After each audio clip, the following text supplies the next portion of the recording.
Welcome to Small Biz Life, episode 41. Today's topic, SEO tips for 2016.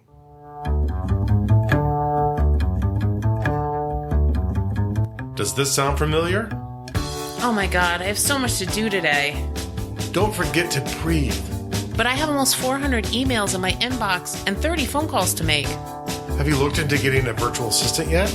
Oh, and I need to schedule all my social media posts. Did you drink anything today? I had coffee. Did you eat today? Did I mention coffee's a bean? This is Small Biz Life.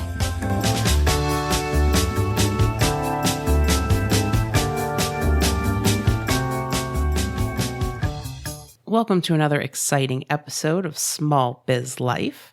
My name's Kristen Ingram. And I'm Jeffrey W. Ingram. And we are a married couple who are small business owners who are walking this journey with you into the small biz life. Yeah, it's sort of as we're bumping in and learning things along the way or things that we've learned in the past, we got to share them with you. They'll give you specific, concrete ways to make your business better. Right. And I'm a certified public accountant and small business builder. And I am an information technology analyst and a fantasy writer and a person who likes to use radio voices. Well, that's a good thing because you get a chance to do that here. So we have one announcement before we start talking about SEO. Oh, yes. We're excited to announce that we are going to be presenting a workshop at Launch Out St. Louis on July 22nd and 23rd. Yes. In St. Louis, Missouri. St. Louis, Missouri. Mm-hmm. Excellent. The topic of our workshop is going to be Stop the Excuses, Building the Business of Your Dreams. That's right. So often it is excuses. It is the fears that come up in our brains that actually hold us back from beginning and even improving our business. We get stuck on them. And we're going to give you some real concrete ways to get going. So if you're in the area, you're just looking for a conference to attend, you can go to launchoutconference.com. And if you're buying your tickets, you can put in the code Ingram16 and you can save $25 on your ticket. We're a coupon? We're a coupon. Yes. That's awesome. I love being a coupon. We're going to put links to the Launch Out Conference website and the coupon code in the show notes for episode 41. So go check that out. And if you end up going and you want to hang out for a bit, make sure to hit us up in our Facebook group or to hit us up on Twitter. Let us know you're there and we'll at least try and get some time and we can talk in person. And the Facebook group is facebook.com/groups/smallbizlife. Oh, that's convenient. Yeah, isn't that convenient how that works?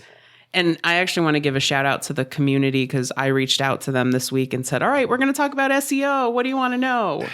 And they had questions. Yeah. And that's one of the things I like about our Facebook group is very interactive, very helpful.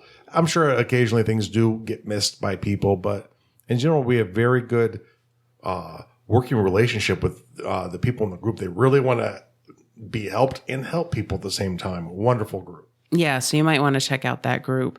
Okay, so SEO.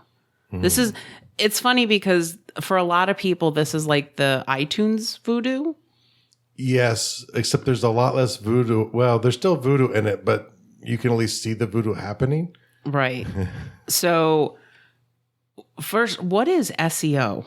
It is search engine optimization. It is the idea of how search engines can find your page. And that's really all it is. SEO is not a magic pill that will make your business grow. It will give it the chance to grow if you have good SEO.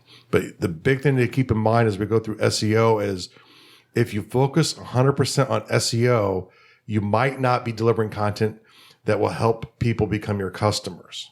Right. So this is just one tool in your toolbox, right? You've got social media, you've got your newsletter, you've got your free giveaway to get people to sign up for your newsletter. This is just one piece. Yes, and it is important, but every decision you make on your website should not be about how to score slightly better on this page or that page. It should be about how to drive more audience to your site overall and then get them into your email newsletter or to become a customer of yours or whatever you're trying to do at that moment. Now, one thing is we started doing research for this topic. A lot of the rules have changed. A lot of the old rules that were out there are no longer important. For the purposes of SEO. Now, a big thing to understand when you're talking about these rules are they will change again and again and again. If you over optimize with certain things that work well for you and you feel are giving you an edge, they might go away in 6 months, in a month, or in a year. You know, though, since we were doing this research, I'm really happy with where SEO is right now. I think the things that the search engines are looking for, they're quality things. Well, I think the big thing to understand is really the trend of how they're moving, not so much to the specifics, and we're going to get into some of those, but the first thing to understand is the trend. The trend is as they become better at analyzing websites and content, they are looking for bigger and longer content. And there's a reason for that because people are actually reading more quality content now. They're seeking it out, and search engines are responding to that. So that's the thing. So the theme for 2016 is user experience. Yes.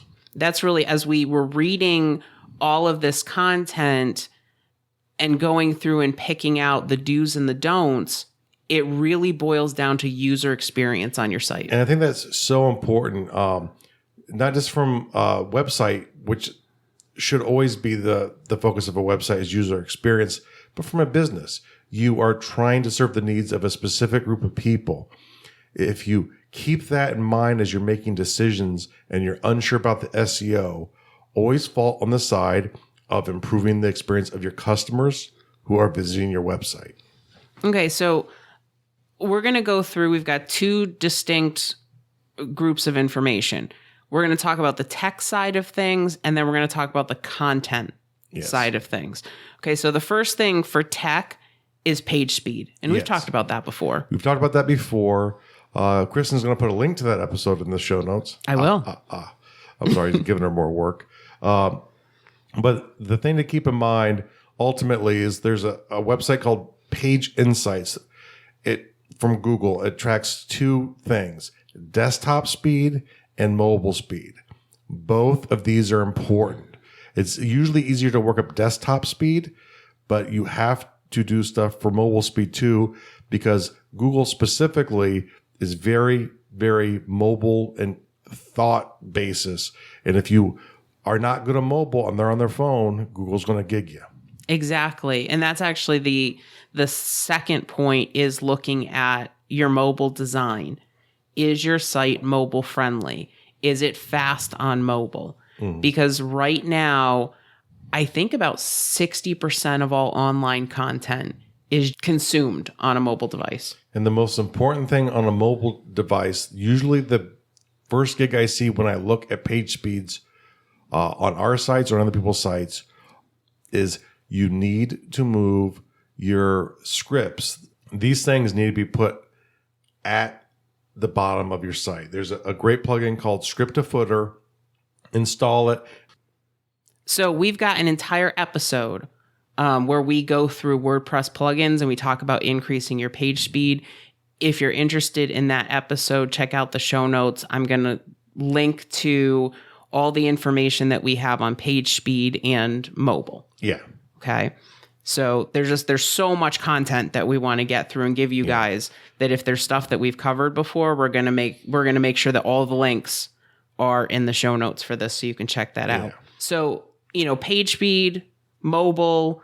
The other thing that you've got to look for is you've got to look for things that are broken on your website, things like broken links and broken images. So what does that mean if it's a broken link or a broken image? So essentially what happens is sometimes if you change where your website is or you change the name of something, you have links to it and it knew it from its old name and it can no longer find it.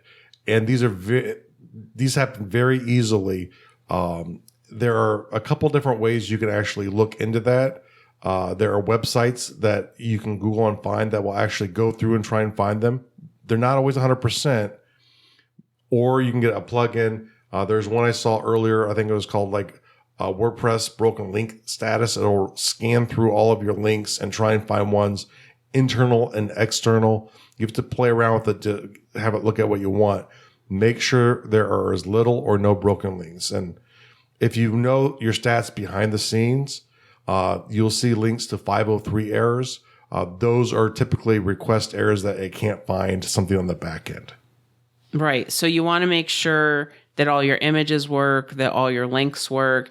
And, even, you might have linked to a great article and that site no longer exists, or the site moved, or the page moved. Yeah. So this is something that you've got to do, maybe like once a quarter, once every 6 months, just to make sure that all your links are still working, because that does hurt your search results if you've got broken links and broken images on your site. Okay, so when you're putting together an SEO strategy, you not only have to look at each page, but you have to look at your site as a whole. Yeah, it's like one of the big things is when I put in my keyword in my SEO Yoast for WordPress, I'll put in what I want that page to do well on. But I keep in mind that there are certain overall themes that are important to the site. So when I can work those keywords in as well, and then I use those to link back to other more relevant articles in my own site, that will actually help with my SEO as well. Yeah, and that's one thing. If you're doing internal links, which is actually a really good thing to help your own site tell the search engine what you think is most important on your site. When you're linking in WordPress, when you click on the hyperlink button, there's actually a way that you can link into your own post internally. Yeah. Which is a really good way to do that, because if you ever move your hosting, or say you decide to rebrand and you change the name of your site, the way that WordPress puts those internal links in will actually help protect you from broken links if you ever rebrand. And if you set up a WordPress site a long time ago and they've moved it, you'll find newer links don't break, but older links break. And that's from when they switched that over. Right. So that's a really good thing. So if you're putting internal links, use the hyperlink button. And instead of pasting in the URL from, instead of going to the page and getting the URL and pasting it in, there's a list of all of your old posts, and it's actually searchable. Yeah. Okay, so that's a great feature now that it's searchable. Okay, so which it needs, because I remember back in the day when it wasn't, and it was a pain when you had scroll through hundreds of posts on a page. The next thing, you want to have quality referral links. Okay, so what does that mean? That means the sites that are linking back to your article need to be of substance. Okay, so there used to be this big thing when I started blogging back in 2008, where you'd get a group of bloggers together and they'd say, okay, so I have a list of my favorite sites, on my blog, and I'm going to list all of you. Yep. And you're all going to have lists like that, and you're all going to list me. Yes. Okay. And that's kind of considered spamming backlinks. They're not quality backlinks. Or they might not be. It depends really on the person. Right. If you can get, someone who has great authoritative knowledge, especially with what you SEO, but in general, it doesn't hurt either. That will help you. However, you might actually hurt them. Well, and the thing is, it's like you're really looking more for backlinks to specific articles on your site than you are, hey, just link to my site. Yeah. So what Google's looking for is they are looking for somebody to say, you know what, this post was so good that when I wrote my post, I used it as research. Yeah.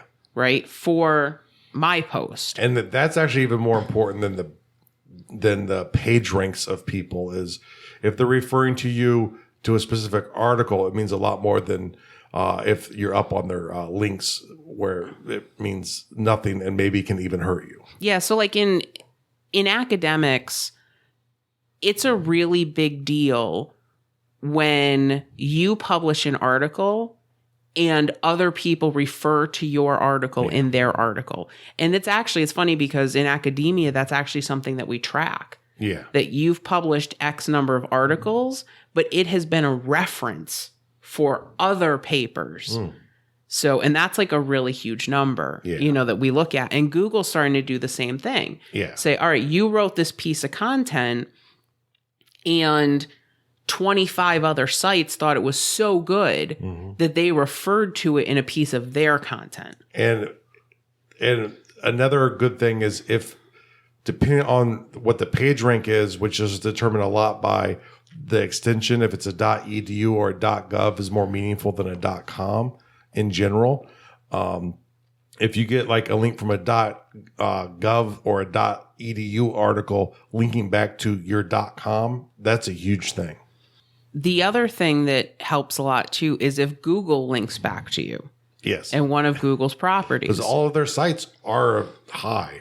Right. And so, somebody asked in the group about using YouTube to increase your page rank using Google Plus. Yeah. One of the tips that I read was that even if you're not an active user on Google Plus, if you share your new content to Google Plus, it helps Google index it faster. Yeah. That still seems to be the case. The other thing that I've done is if you're generating YouTube content, have the YouTube content in the description point back to your website. Yeah. I did this for Accounting in Focus when I first started out on the website. And I was, when I first started, I was getting probably like a couple thousand, maybe 2,000 people a month on the site. And I went into YouTube and I just said, for more information, or more help in your accounting class, visit accountinginfocus.com. And that link is in all of my videos up on YouTube. I think I have about 60 or 70. Yeah. My traffic in 12 months grew from 2,000 visitors a month to 50,000. Yep. And YouTube is a highly ranked thing. And if they consider the link back to be relevant, that's a good thing. So don't link it back to something irrelevant. Like don't put videos up about kittens because they'll get a lot of traffic, and then link them back to your website about how to do marketing. Right. So, what they're looking for is they're looking for the keywords in the YouTube videos to match the keywords on the website. Yeah. And if that's not happening, then Google will say, okay, that this isn't relevant. So even if you've got a cat video with 1 million views, it may not help the page ranking on your site. But put an ad on it. Right. But make sure you put an ad on it. Okay. One of the things you mentioned is SEO Yoast. Yeah. And we had somebody in the group that asked, is Yoast still relevant? Yes, but you have to keep it in context. And even they say that you have to keep it in context. It will only take you so far because you really have to think about the holistic nature of your site and your pages, and make sure they're organic and natural feeling. But it'll help you make sure your your article isn't too hard to read. That hurts you. Yeah. It'll make sure you have keyword density where it matters, not a lot of words, but the keyword that, is it in your URL? Is it in your page title? Is it in your first paragraph? In general, you want your keyword in all of those places. I don't always do that, but it's an important thing to keep in mind, and it forces you to think about it. So if you put your word down there, it'll help grade it on some of the basics, and it will allow you to expand out and do an overall a little bit better job. But it's not like a law of nature if you violate these things, except for maybe if you use your keyword too much, which it will also gig you on. Right. So taking a step back, SEO Yoast is a plugin for WordPress. And what it does is it looks at certain metrics in your post, things like keywords, keyword density, readability. Do you have a graphic? Your title, have you used this keyword before? So it looks at a whole bunch of different metrics. And and it's probably the most popular SEO plugin that's out there. It's kind of the gold standard. With anything else, you have to keep track of what is currently important. Yeah. Right? So, like, for example, SEO Yoast will talk, it'll tell you how many internal links and how many external links, but it doesn't really talk about the quality of them. No. Okay. And it admits it's not good at that. Right. So, it does. I do notice in the newer version, though, it will tell you if one of your inbound links has the same keyword that you do. And so you're kind of competing with that article. But again, based on the research that we did, they're saying that you want to have those high quality links. So you just got to kind of keep some of the rules in mind and say, you know what, I understand that Yoast disagrees with this, but all the research I've done says something different. And always keep in mind, is this a link that is talking about what I'm talking about? If it is, it's a good link. You're thinking naturalistically. You want people to find you naturally. Organic is what Google wants your site to be. Right. So the last thing on the tech side is if you are a local business, you want to make sure that you claim your Google profile. This is something that's free to do. What it does is it allows you to have some control over the information that Google has on your business. So you can put in your business hours. It will generate a map to your local location. It will put in the phone number, the address. You can link it up for reviews and allow people to put Google reviews.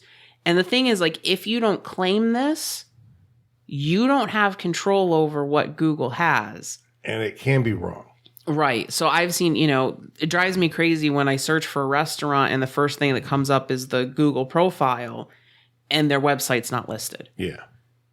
Especially like for a restaurant, because I want to see your menu, and it's like, so you can't find that. So in the show notes, I'm going to link to Google so that way you can fill out your profile. You want to do this for local businesses. When you have that storefront.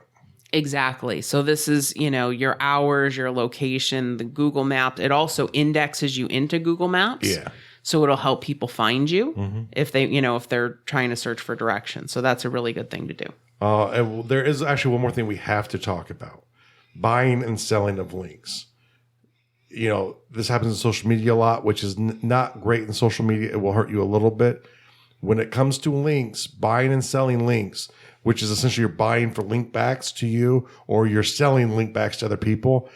If Google figures out you're doing it, it is worse than having inactive Twitter followers. It is actually, you will be punished by the search engine. Do not buy or sell links. Right. And I think that kind of falls into the category with the trading of links and the spamming links. You want to make sure that if someone is linking to your page, it's for a good reason. And do not rush out after this episode and go to authoritative sources and create a bunch of relevant link backs to your site. They look for natural growth in it. If 10,000 more show up tomorrow, it's actually going to probably hurt you. Right. So that's the thing. So like if you're, it used to be where you would, one of the strategies for growing your site was, go to Huffington Post and comment on the site and it'll link back to your page. Go comment on, the New York Times or Business Week or some other publication and fill it out so there's a backlink to your site. That's no longer helping. No. Now, if Huffington Post, if you write for Huffington Post, and there's a backlink and it's part of the article, right? That can help your site, right? Because that's an authoritative website. So you just kind of have to think about how you're using the opportunities for backlinks in your content. Okay. All right. So now let's talk about content. Okay. So this was really helpful for me to go through this research because it kind of confirmed to me why Accounting in Focus is doing well. Because when I started putting together Accounting in Focus, I broke a lot of the traditional SEO rules. One of the myths is write 300 word articles. And the truth is, if you don't have a 300 word page, throw it out. It's not at all. It'll hurt you, actually. So according to the American Marketing Association and according to Entrepreneur Magazine, the top search results by keyword, the posts are about 1,900 to 2,000 words. Now think about that. We've been telling everybody 300 to 500 words, right? That's where you want to be. That's not what Google Analytics is telling us. Google Analytics is telling us long form content. You're looking at 1,200 words plus. Yeah. And for a lot of people who are writing content, that's shocking. Yes. Because for so long, we've been told short articles. Now, mind you, you want to make sure that you're still writing shorter paragraphs, that you're looking at readability. If somebody clicks on your site and they see this 1,200 word paragraph, they're gone. They're gone. Okay. And I think that's the second thing we need to talk about. Bounce rate is very important. Bounce rate is if somebody comes to your site, and I think Entrepreneur did a really good job explaining this. If somebody comes to your site and then they bounce back to the search, it means they hit that back button. Right. So they hit the back button. That means you did not answer their question, right? Whatever they came to your site looking for, they probably did not find the solution. Google remembers. Google remembers those things. Okay. So you want to make sure that when you're writing that content, that you're answering people's questions. You know, this goes back to knowing who your ideal customer is and making sure that you're writing good content that's engaging, that answers their questions, and won't cause people to go, you know what? I still don't get it. And the other important thing that it says too is if you need longer articles that don't appear overwhelming, not only short paragraphs, lots of internal headlines. One that helps the search engines realize when you're transitioning topics, but visually it aids the person reading your site too, because maybe they want some information in your 1,200 word article. The reason those work better is they're scrolling down, reading those headlines to find the specific thing that they want the answer to, reading that part. They might not even read the whole article, but it helps people find the content in your page. It helps Google and other search engines analyze your page, and it helps break up the content so it doesn't look like this gigantic article. Right. So, and I'm going to link the article that I found in Entrepreneur and the article that I found in the AMA, and they both did a really good job. They had an executive summary, you know, why is this topic important? What are we going to cover? And then they did bullet points. Yeah. You know, or they did headlines. Yeah. And so you see, and especially like for list posts, I'm looking for headlines, right? Or I'm looking for the bulleted list that's going to tell me, all right, what are those 10 things that are just going to improve my life and build my $1 trillion business? Because just think about that. You know, whenever you do that, you're looking through those and going, oh, yeah.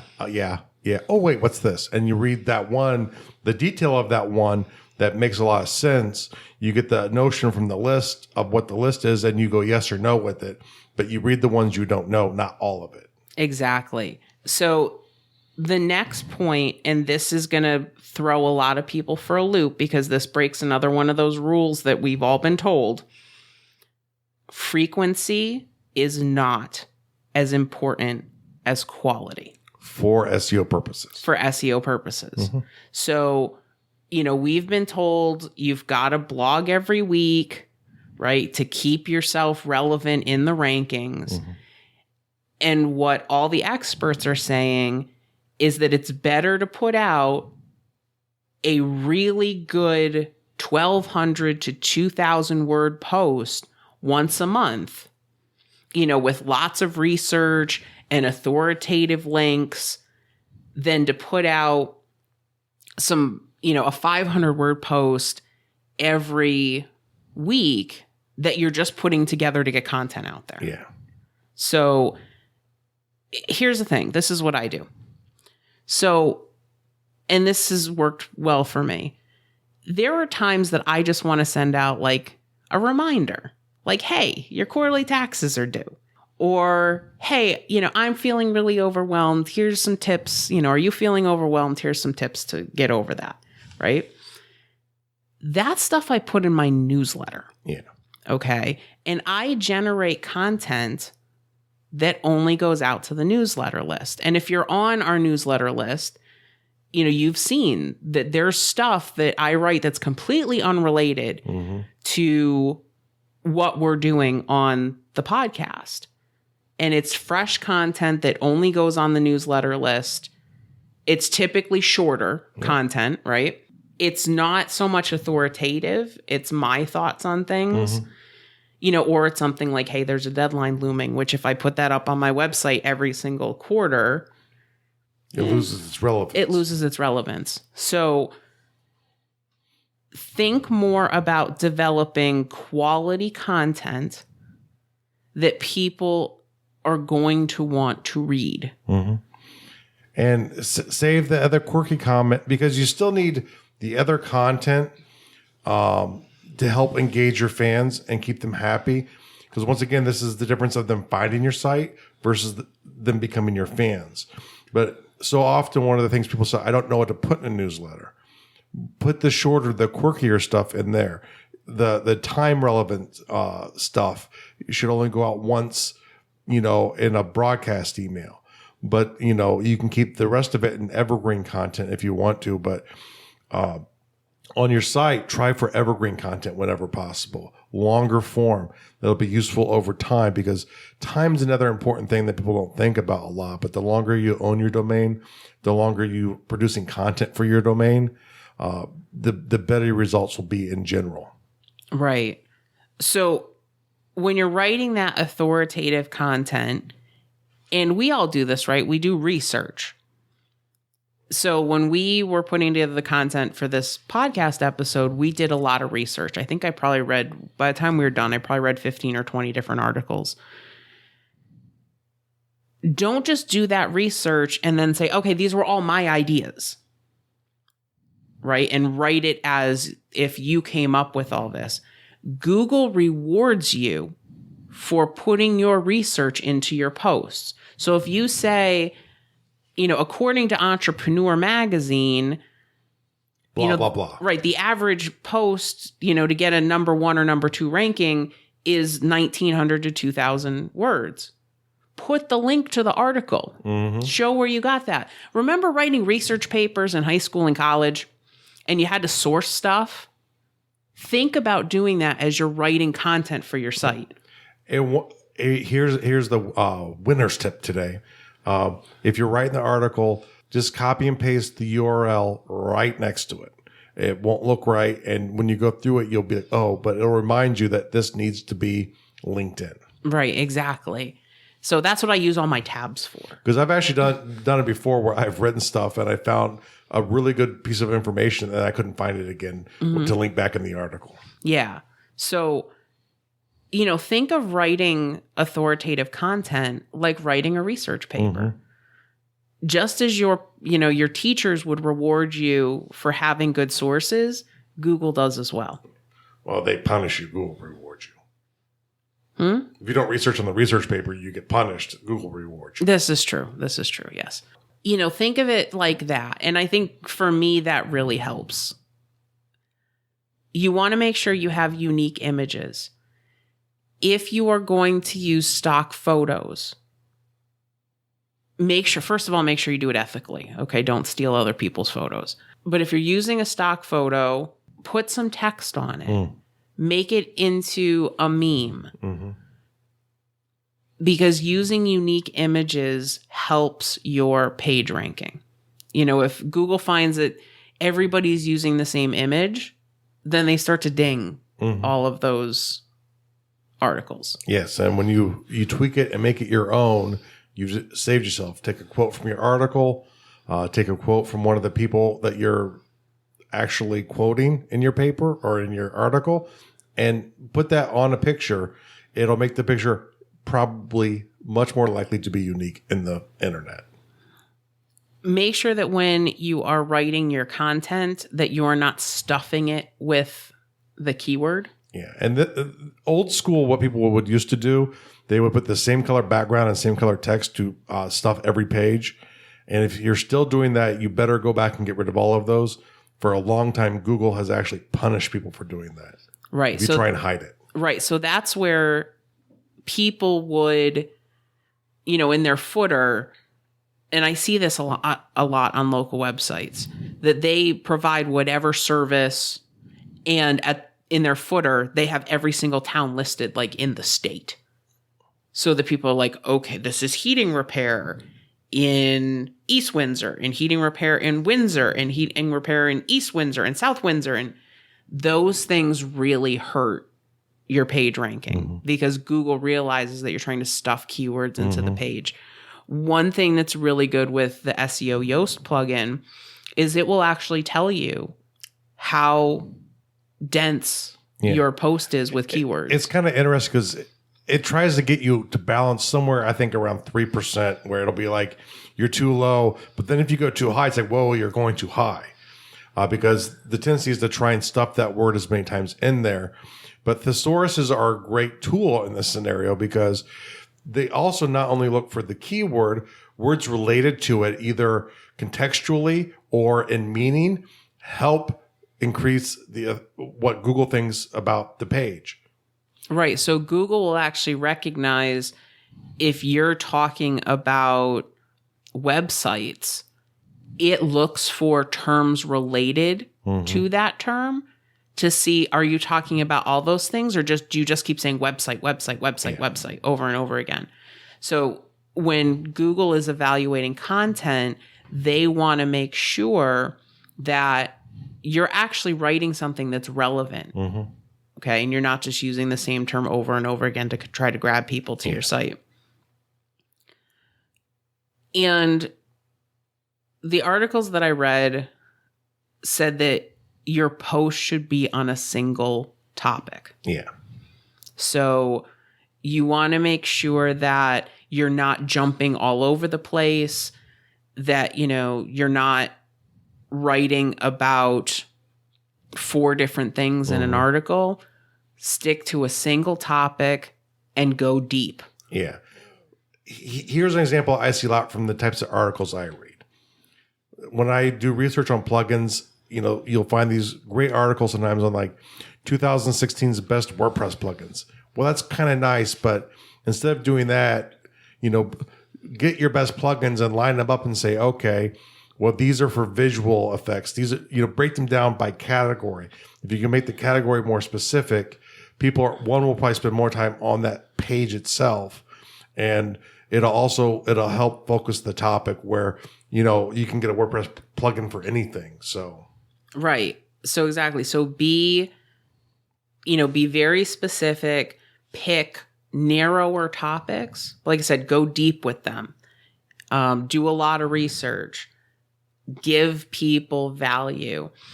I was listening to a great training with Brendan Burchard this week, and he said that whenever you generate content, make sure that there are at least 5 takeaways from that piece of content. So if you're writing an article for your website, and here's the thing, stop thinking about them as blog posts and start thinking about them as articles. Yeah.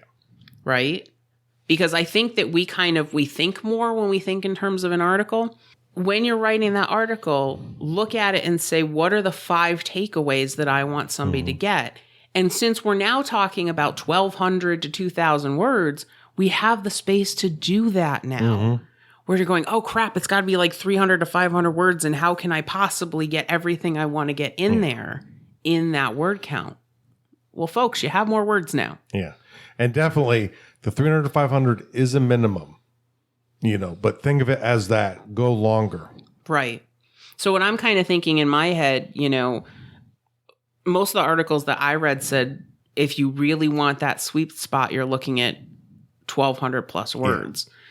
So that's why I'm going to be keeping the shorter content in my newsletter. Yeah. And the longer content goes out to the sites. Or in certain formats, you don't have that luxury. Like for a podcast, you're producing an episode a week because whatever your contract is with your fans is your contract with your fans.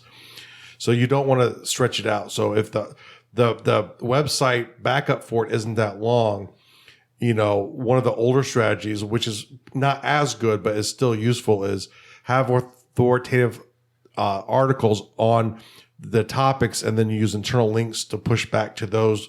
So when Google's going through, it realizes that, this business post on what is a small business, that is what you're talking about. And so it helps drive traffic internally. So if the format, if it is a blog or if it is a something like a podcast episode, you need to understand that those aren't necessarily going to be optimized sites for SEO. Right. And that's kind of, it's good because the next two things I want to talk about are promotion and reusing content. Yeah. So one of the rules that we were always told was that you cannot reuse your content. I can't think of anyone who possibly succeeded doing that. And I know I've mentioned him already, but Brendan Burchard is the king of doing this. And we've talked about this before on the podcast. He puts out one piece of content. He transcribes it onto his website. It's a video on YouTube. He takes the audio and turns it into a podcast. He publishes it on LinkedIn later in the week. And he right. And he's really good because, he actually does do, in addition, because he'll do like a 6-minute video. Mm-hmm. But what he'll do is he'll actually have it transcribed and then he'll clean it up. So it doesn't exactly match the YouTube and the... He converts the transcript into an article, essentially. Right, exactly. Yeah. He'll tweak it a little bit and put it on HuffPo. He'll tweak it a little bit and he'll put it on LinkedIn Pulse. Mm-hmm. Right? So it's not exactly the same content, right? But he's reusing that content. He's promoting it all week long. Oh, and in his description in YouTube? Same content. Right. So, I want you to start thinking about how can you repurpose the content that you have. Now, mind you, he doesn't do this all on the same day. No. Right? So HuffPo might be Thursday, LinkedIn might be Friday, and the stuff goes on his site on Monday. Right? So it's been sitting out there for a couple days on his site first. One of the things that I think as content developers that we're not very good at is we develop content that first week, right? We're sharing it out there. We pick one day, right? Where we're like, all right, I'm going to share it to every single group that I'm in that allows me to share on that day. Be careful doing that. Be careful doing that because Facebook is starting to penalize people for spamming groups. So what I do is I have kind of a social media calendar and I use Nosby for this. Nosby will say, hey, it's Monday, post it in this group. Hey, it's Tuesday, there's a thread in this group that you're allowed to post to. Mm-hmm. Wednesday, there's 2 groups that you're allowed to post to. Thursday, okay, there's no groups that have threads today, so post it in this big group that you're in because they allow you to do that. I kind of have it spread out throughout the week where I'm sharing content. So, but then here's the thing. I also use Edgar, which reshares all my old content. Yeah. So a lot of times we have like this treasure trove of content and it's still relevant, but we're not sharing it out after that first week. Don't be so arrogant to think that people who actually are following you are noticing your stuff as it comes out anyway. So the thing is, you need to put it back out there for your fans who didn't find it in the first place. Don't be afraid to do that, and actually do it. Don't just create content and never revisit it again. Yeah, I can't tell you, like on Twitter, I'll get likes and reshares from one of our first 10 episodes. Yeah. Because I've shared it out again. Mm-hmm. I have reoccurring memes that come out, about, did you eat? Are you drinking your water? don't forget to check your voicemail and clean it out, respond to people in a timely manner. Like I have all these memes that go out and I don't know, I have maybe 15 of them. Yeah. But they keep recycling and it keeps getting, they still get traction. Yeah. Well, and the funny thing is there are certain people who are your fans who will love your content and will share it out. I'll find that there are certain episodes where every time it gets put out over Twitter, the same person's retweeting it.